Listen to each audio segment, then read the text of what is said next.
Yo, YouTube, they ranked the 5 most disturbing Reddit threads. Let's get straight to it. On the 31st of May 2022, members of several crime-related subreddits like Prison, Ex-Con, and Felon saw the same post from an account named Criminology Student. A quick glance at the post revealed that it was asking ex-convicts to take a survey, reading, "Research participation needed. Hello, my name is Brian and I'm inviting you to participate in a research project that seeks to understand how emotions and psychological traits influence decision-making when committing a crime. In particular, this study seeks to understand the story behind your most recent criminal offense, with an emphasis on your thoughts and feelings throughout your experience. In the event that your most recent offense was not one that led to a conviction, you may still participate. Additional surveys are included after the open-ended section as to best understand your unique traits. The study should take about 15 to 20 minutes to fully complete." This was then followed by a rather professional-sounding disclaimer from the OP, as well as his email and full name, Brian Koberger. Now, requests for surveys like this aren't exactly Some people just be having like the weirdest name, Kohlberger. uncommon on these subreddits, especially from students much like Brian. But the questions in this one are a bit strange, asking things like, named him Kohlberger, bro. Like his last name is Kohlberger. How did you travel to and enter the location that the crime occurred? Before making your move, how did you approach the victim or target? Before leaving, is there anything else you did? How did you leave the scene? However, the DeSales University email ID and the fact that the survey was hosted on an official-looking website suppressed any suspicion people might have had about its legitimacy. It's unclear how many people actually completed the survey, but Brian must have had some luck because he reposted the same request on many other subreddits over the next month.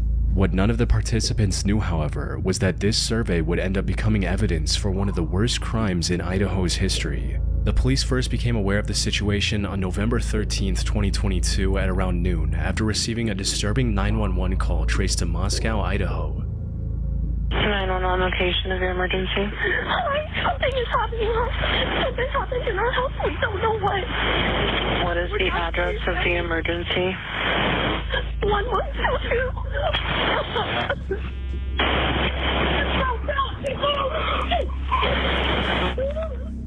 The caller was sobbing so hard she could barely explain what was happening. Then another girl grabbed the phone from her and told the dispatcher that her roommate was unconscious and not breathing.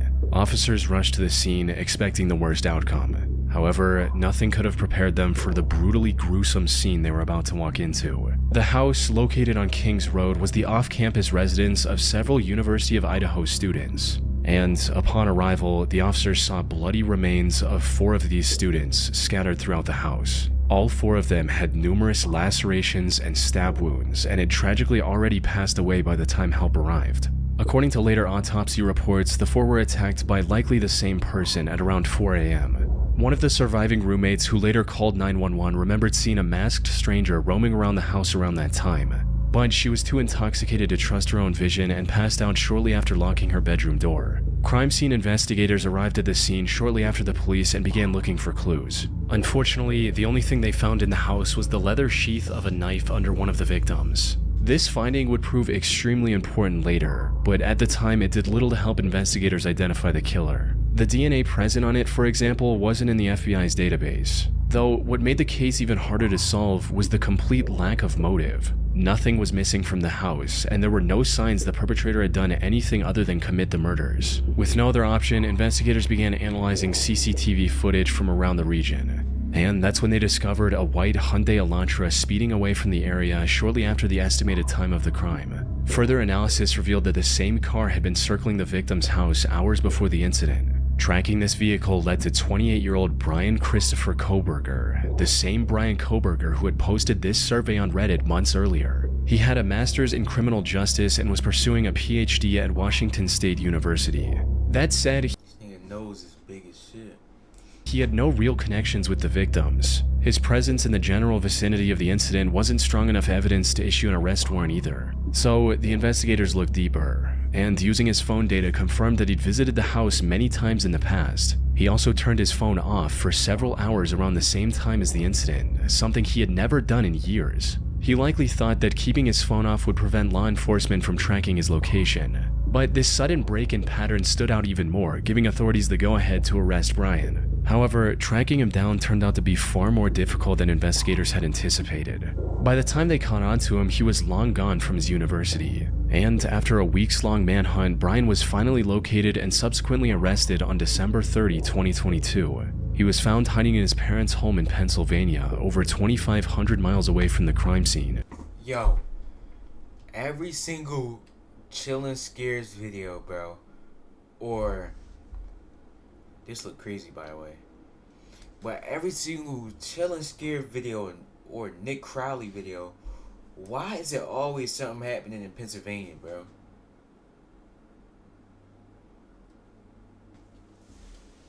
Cause if y'all know, I'm from Philly, so like, bro, it's always like, it's like every video, Philadelphia, Pennsylvania. It's just, it never fails, bro. DNA samples taken after the arrest also matched the sample found on the knife sheath perfectly, further confirming that Brian was the one investigators were looking for. And while he kept denying the allegations at first, he eventually confessed to everything in exchange for a plea deal to avoid the death penalty. He stood trial on July 23, 2025, and was sentenced to 4 consecutive life sentences without the possibility of parole. His conviction also put his Reddit survey requests in a much different light. Brian was trying to learn how other criminals carried out their crimes and the mistakes that got them caught so the same didn't happen to him. Though, one thing that's been completely missing from any of these findings is his motive. Why would a seemingly well-adjusted man on path to a doctorate degree commit such a heinous crime, especially when he didn't even know his victims beforehand? Well, the most popular theory states that his actions were the result of a deeply unwell man developing an irrational hatred for women. You see, Brian suffered from visual snow, a condition where the patient sees black and white flickering dots all around them. The constant noise can make life difficult and cause other psychological issues, something Brian himself was well aware of. As he wrote in a visual snow discussion forum, He killed 4 people in their house with a knife. I think he like broke into something and he killed them with a knife. I always feel as if I'm not there, completely depersonalized. Mentally, I experience fog, lack of comprehension at sometimes, feel like my life is a movie, depression, no interest in activities, constant thoughts of death, anxiety, poor self-image, poor social skills, no emotions. I feel like nothing has a point to it. When I get home, I am mean to my family. This started when visual snow did. I felt no emotion along with the depersonalization. I can say and do whatever I want with little remorse. His irrational hatred for women also manifested in his day-to-day life. It was the primary reason he was fired from his position as a teacher's assistant, and was even caught harassing women at a brewery a few months prior. Now, most analysis of Brian's reasoning end here. But from what I've seen, his motive might have been a lot deeper and involved his admiration of infamous serial killer Ted Bundy. Brian apparently did a lot of online research about Ted Bundy, both before and after committing the crime. Investigators also found a selfie Brian took with a smile on Mount Rainier, one of the remote locations Ted Bundy often visited to commit his crimes. According to an ex-detective and crime expert, maybe he wanted to pick up where Ted Bundy left off. Fortunately, his plan wasn't as foolproof as he'd expected, allowing the authorities to put him behind bars before he could hurt any more innocent people. Nah, that was crazy, bro. Not only is Reddit a place to find some extremely disturbing threads, hundreds of urgencies away, you can certainly be how to get in mind that more June 20 at 7. I know an ad when I see one. On June 27, 2022, a Reddit user shared an eerie voicemail they received that morning at 5:40 a.m. stating, "Okay, so I got a coded message sent to my voicemail from a blocked number. I do not talk to any old men or have any in my family. Any ideas of what this means? Please. I recently changed my phone number, but this is weird because where I bartend, we sell pizza. Do I listen to too much true crime, or is this weird?" This is the full minute-long voicemail OP received.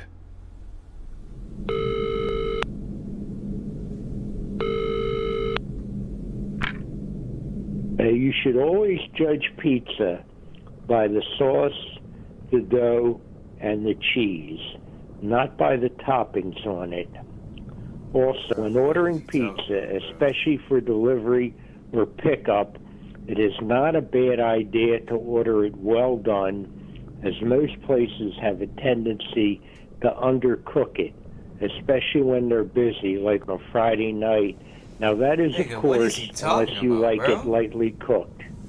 Now, I have no interest at all in watching the Kardashians, and I never have, nor will I ever wear a backpack. And I hope this is clear to you.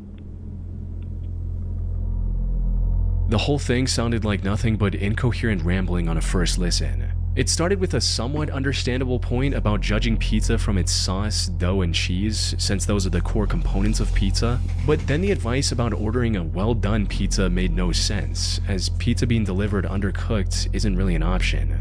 Though, the most bizarre sections of the voicemail came from after the pizza rant, where the topic suddenly jumped to watching the Kardashians, and even more strangely, wearing backpacks. How this all connected to each other was unclear, and even if it did make sense, what any of it had to do with the OP was an even bigger mystery. Not to mention the fact that this sender dialed *67 before sending the voicemail. This service allows users to hide their number for the very next call or voicemail. In other words, whoever sent this message wanted to stay anonymous. Now, one of the first working theories people on Reddit came up 6'7".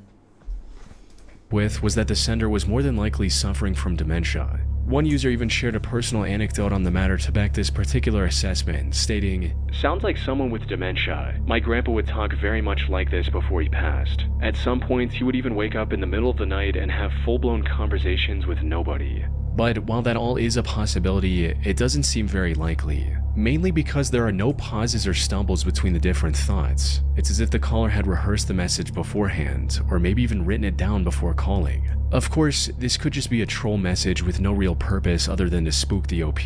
However, a more plausible theory gives this otherwise strange-sounding voicemail a much more sinister meaning. And it all stems from the Pizzagate controversy from back in 2016. Where Democrat-led establishments, namely the Comet Ping Pong Pizzeria in Washington, D.C., were accused of being fronts for illegal trafficking rings. At the time, several official sources, including the Washington Police, New York Times, and the Washington Post, ensured that this was nothing more than a conspiracy with zero proof to back its claims. For instance, the accusations claimed the restaurant had a basement where underage victims were kept before being sold off. But when inspected, the building turned out to have no basement at all, let alone one big enough to facilitate a large-scale criminal operation. However, the sheer popularity of this controversy could have led to an actual uptick in using pizza-related terms as code for actual trafficking operations. So, as the theory goes, the message OP received was encoded with similar intentions and was meant for someone else.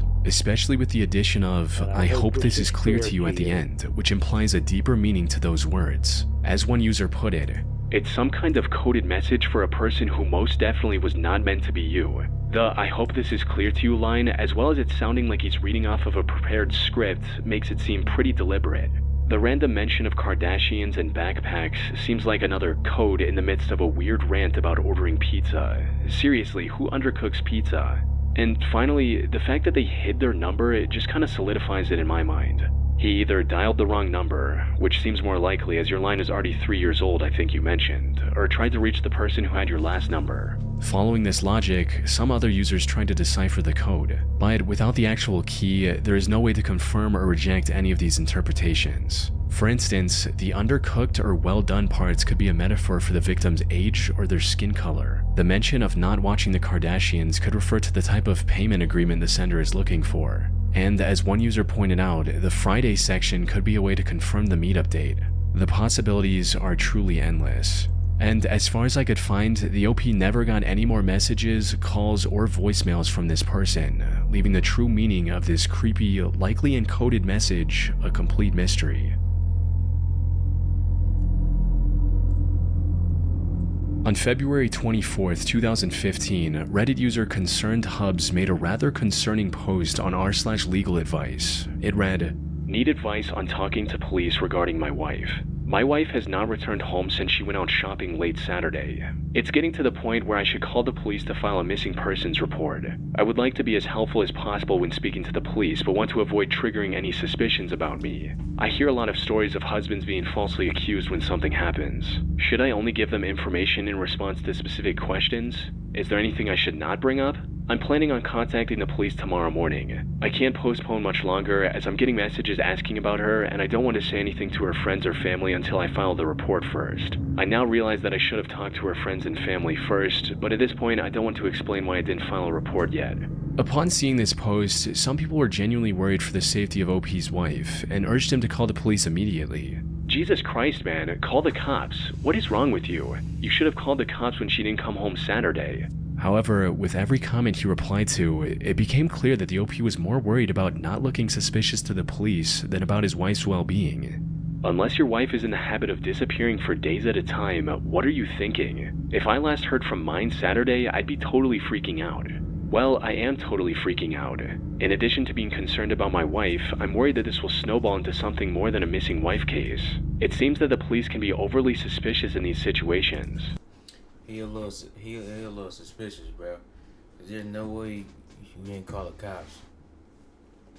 I was going to tell the police that I waited because I didn't think that they'd do anything anyway until after 48 hours have passed. Just passed that a few hours ago now. This is true, but I'm wondering if it will sound reasonable to the police.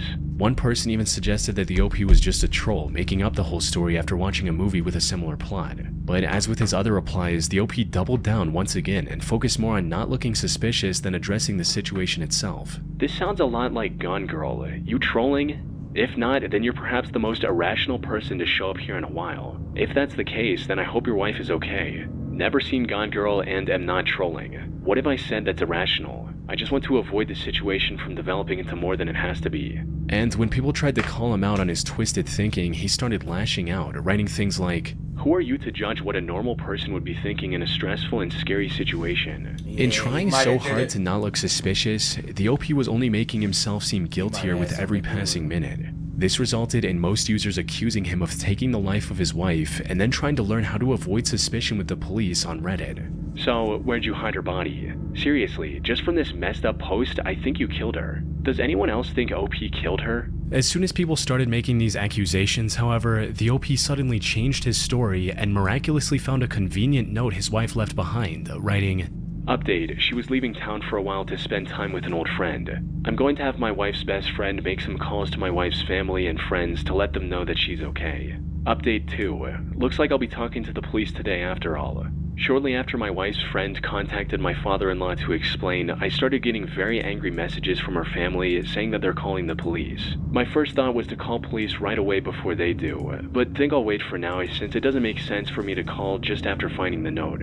Unfortunately for the OP, this wasn't very convincing. The idea of his wife leaving home for shopping and then spontaneously deciding to spend days out with a friend was absurd on its own. But what made this even stranger was the fact that she didn't even try to text or call him and left a handwritten note instead. Smartphones were everywhere in 2015. Even if her own phone was dead, she could have easily borrowed her friend's. Something was not adding up, and there were two distinct possibilities. On the one hand, maybe his wife did actually leave with her friend after Saturday night shopping, but she only did so to escape OP's abusive behavior, something he claimed that he never did. On the other hand, the accusations from Reddit users were true, and OP was just desperately looking for a way to cover up his tracks. This second possibility grew even stronger when someone found an Ask Reddit post OP made that same day asking whether notes from loved ones are usually typed or handwritten. Put simply, he was likely looking for the best way to forge the note he said was from his wife. This removed a lot of doubt people had about his guilt.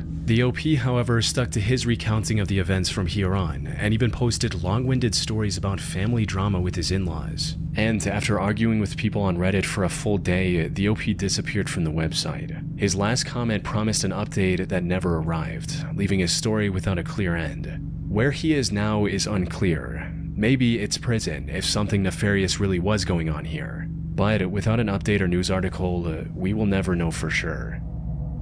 He's either he did it or he faked it, bro. It's either two options. On January 18th, 2014, a post on r/AskReddit asked users to share the scariest situations they'd been in, moments when they weren't even sure if they would make it out alive. This post reached the front page of Reddit and received thousands of replies with people sharing stories from their time in the military, experience with car accidents, and how they felt when faced with a cruel prank from a relative. However, most of these stories paled in comparison to the disturbing account user SwiftJustice25 shared about their encounter with a creepy man in a foreign country. The comment read, "This post is very long, but I couldn't tell the whole story very well without it being this long. When I was a missionary in Brazil, my companion and I were approached by a seemingly homeless man who greeted us in almost perfect English. Turns out he was an American who had been living in Brazil for about 30 years. His name was Bickford. He had to have been in his late 50s to 60s. It was hard to tell because of his big beard and very unkempt appearance. He feigns interest in what we were peddling and asks for a copy of the Book of Mormon, but is clearly more excited to be speaking English with two Americans. We meet up with him a few times to discuss religion, but he would always meet us at the side of the road or some other public but still secluded place. We had to give weekly reports to the ecclesiastical leaders for the local unit about who we were meeting and teaching. After meeting Bickford a few times, we bring him up in our weekly meeting. The bishop and his other leaders instantly know who we are talking about and caution us to stay away from this guy. Apparently, he's a bit unstable, and once or twice a year will start bothering the missionaries.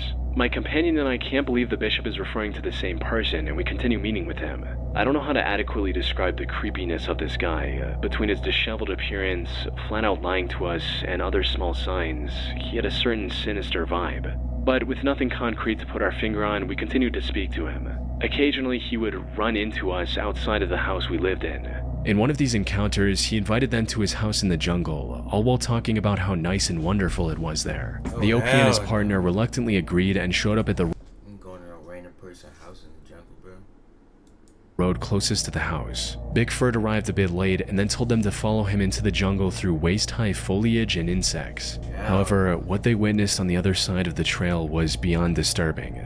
As the OP described it, when we finally arrived at his house, my companion and I played it cool, but we couldn't believe what we were seeing. He had led us to a small clearing where there was a wooden cabin that had half collapsed on itself. He said welcome home and let us inside. There was no electricity, no running water, no utilities whatsoever. We walked in the front door frame, no door, and saw that all furniture in the house had been destroyed. Literally, someone had concentrated a large amount of effort and time to achieve this level of destruction. Chairs were unrecognizable, and there was trash everywhere. He begins showing us the main room inside the front door. That's when I noticed them. Notes, in chalk, on every square inch of the wooden walls, up the walls, on the ceiling, and a tiny frenzied scrawl. When I trained my light on the notes and started to read them, most of the notes were variations on, Jesus will forgive me, but I have to stop. I did it again. These with the month and date written next to them. And then, the piece de resistance, the names of several children, with their ages and graphic detail about them. We tried so hard not to mention the notes. We tried so hard to ask him small talk questions about the rotting food on the stove or the 100 or so rats he kept in his basement. Anything but mentioning the notes. I can't speak for my companion, but I was freaking out. From glances at each other, I could see that he was at DEF CON 1 as well, and we decided to get out of there. We made some excuse as it was getting late that we needed to get home, and he reluctantly offered to show us the way back, on the condition that we would come visit again. As we get out of the house, he suddenly remembers that he knows a shortcut and tells us to follow him. The direction he was trying to lead us is clearly not the way back to the road. It only led deeper into the jungle. We politely declined, and luckily we were able to follow the trail that we had originally made through the underbrush. This time, however, I did not care about the spiders. When we got back onto the road and realized we were safe, we looked at each other as if to say, did that really happen? Once we started talking about what we just saw, I was so terrified that I physically could not speak. Nothing like that had ever happened to me nor since. I absolutely could not make a sound, I was so scared. My companion called our leaders who called their leaders, and we ended up moving about a week later. But not before making an entry in our area book, the book that stays in the area listing who had been talked to and who to contact in the area, warning all other missionaries to stay away from this guy. Now, this reads almost like the plot of a short horror film. The story of a deranged, possible serial killer living in the jungles of Brazil sounds almost too fictitious to be true. And the OP was quite aware of this as well, which is where the most important part of his story comes in, the recordings. As it turned out, OP, fearing for his own safety, secretly recorded many of his conversations with Bickford and posted the link to a compilation with his comment. For example, Bickford talking about the rats he raises. What? You know, when I call like this, they come back. Oh, here they are, the rats. Yes. 125. You can catch him and say hello. This is a female. Should it, do you not put the collars on all of them, or? No, not in the old ones. These are the first. These I even leave the tails on. Normally you clip them off. Yes. How come? I have a little scissor, a pair of scissors. Also, the notes on the wall. Do you write yourself notes on the... Sometimes I do. It's neat. I have electronic schedule. How do you call it? Electronic agent. But now it's in some form there. I wrote on every wall. This compilation also included their last conversation with Bigfoot while trying to escape his house unharmed, and it played out exactly as the OP described. Well, we better get back to our house at night here. Okay. But it was nice to come out here to see where you live and everything. Let me return that little rat. Well, can you lead us back out? Yes, of course. But there's a shorter way to out. No, we can go out the same way that we came in. Same way is fine. Think so? Yeah. So come on.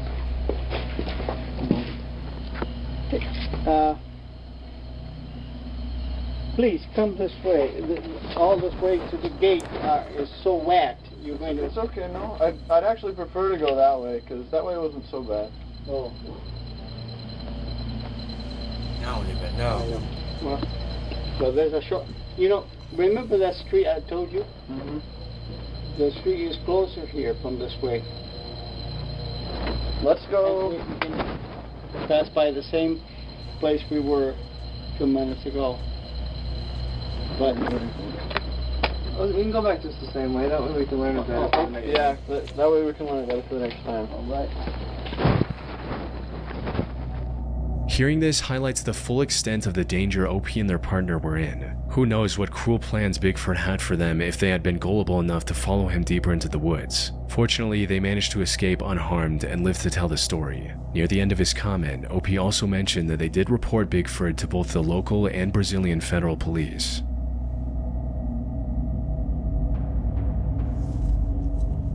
On the 7th of February 2017, a throwaway Reddit account made a disturbing post on r/legal advice seeking help to save their unborn child. The post read, "I'm pregnant and being Nigga, hell no.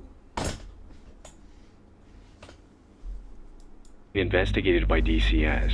Hello, I'm 29 years old, happily married. I already said I'm not following nobody to know, especially if I don't know you, bro. Like, fuck, I look like following you. If I don't know you to your house and it's in the woods, that makes it worse. My husband and I are college educated, have respectable, stable jobs, own a home in a nice neighborhood. We're basically as prepared as anyone can be to start a family. I'm almost 9 months pregnant with our first child.